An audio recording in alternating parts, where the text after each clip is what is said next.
ತನಿಖೆ ಮಾಡಲಿಕ್ಕೆ first ಗವರ್ಮೆಂಟ್ಗೆ home ಡಿಪಾರ್ಟ್ಮೆಂಟ್ಗೆ ಬರ್ದದ್ದೇ ನಾನು, ಸಿಬಿಐಗೆ ಒಪ್ಪಿಸಿಂದಲಿ ಮುಖ್ಯಮಂತ್ರಿ ಹೇಳಿದ್ದೆ ನಾನು.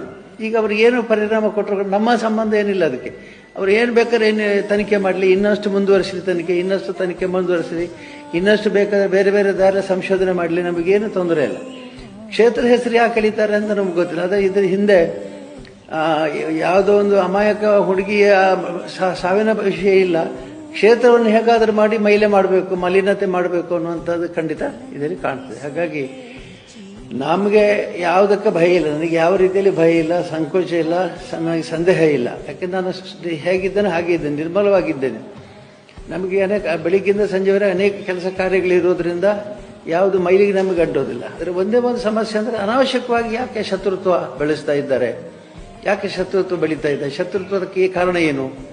ಆವತ್ತು ಇವರ ಮುಖದಲ್ಲಿ ಒಂದು ತೇಜಸ್ಸನ್ನು ನೋಡಿದೆ, ಏನನ್ನು ಸಾಧಿಸಿರೋ ಸಂತೋಷ ಇವರ ಮುಖದಲ್ಲಿ ತೇಲಾಡ್ತಾ ಇರೋದನ್ನ ಗಮನಿಸಿದೆ.